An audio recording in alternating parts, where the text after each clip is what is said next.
Hi friends, welcome to Biology for DSC Intermediate First Year Botany second unit మొక్కల నిర్మాణాత్మక సంవిధానం స్వరూప శాస్త్రం.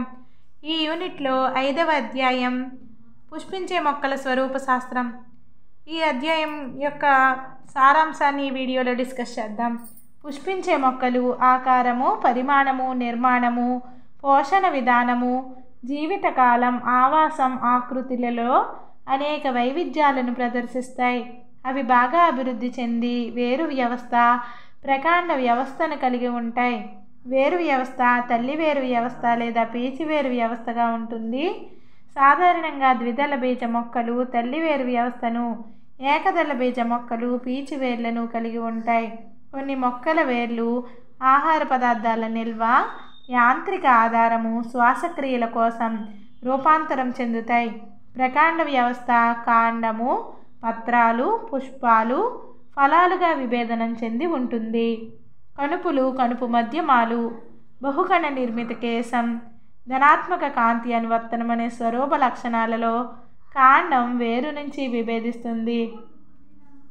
కాండాలు ఆహార పదార్థాల నిల్వ, శాఖీయ ప్రత్యుత్పత్తి, భిన్న పరిస్థితులలో రక్షణ అనే భిన్న విధులను నిర్వర్తించడానికి కూడా రూపాంతరం చెందుతాయి. పత్రం కాండం మీద బహిర్జాతంగా కణుపుల దగ్గర అభివృద్ధి చెందే పార్శ్వోపాంగం. అవి కిరణజన్య సంయోగ క్రియ జరపడం కోసం హరిత వర్ణంలో ఉంటాయి. పత్రాలు వాటి ఆకారము, పరిమాణము, అంచు, అగ్రం, పత్రదళంలోని విభక్తాలు లాంటి లక్షణాలలో గుర్తించదగ్గ వైవిధ్యాలను ప్రదర్శిస్తాయి. మొక్కల ఇతర భాగాల లాగే పత్రాలు కూడా ఎగబాకడానికి నులుతీగలుగా, రక్షణ కోసం కంటకాలుగా రూపాంతరం చెందుతాయి. పుష్పం లైంగిక ప్రత్యుత్పత్తి కోసం రూపాంతరం చెందిన ప్రకాండం. వివిధ రకాల పుష్ప విన్యాసాలపై పుష్పాలు అమరి ఉంటాయి. నిర్మాణము, సౌష్ఠవము ఇతర పుష్ప భాగాలతో పోలిస్తే అండాశయం, స్థానం, ఆకర్షణ పత్రాలు, రక్షక పత్రాలు, అండాల అమరికలలో పుష్పాలు చాలా వైవిధ్యాన్ని ప్రదర్శిస్తాయి. ఫలదీకరణానంతరం అండాశయం ఫలంగాను, అండం విత్తనంగాను మారతాయి. ఫలదీకరణ చెందిన అండం నుంచి అభివృద్ధి చెందిన ఫలాన్ని నిజఫలం అంటాం. అరుదుగా ఫలదీకరణ చెందని అండాశయం నుంచి ఫలం ఏర్పడవచ్చు. అటువంటి దానిని అనిషేక ఫలం అంటారు. అండాశయం గాక మరే ఇతర భాగమైన ఫలం లాంటి నిర్మాణంగా వృద్ధి చెందితే దాన్ని అనృత ఫలం అంటారు.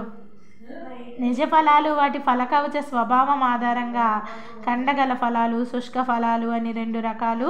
కండగల ఫలాలు మృదు ఫలాలు, టెంకగల ఫలాలు పోమ్లు, పెపోలు లేదా హెస్పరీడియంలు అనే రకాలుగా ఉండవచ్చు.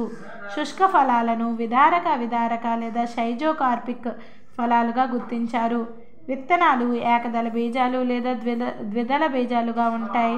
అవి వాటి ఆకారము, పరిమాణము, మొలకెత్తే శక్తి కలిగి ఉండే కాలంలో వైవిధ్యాన్ని కలిగి ఉంటాయి.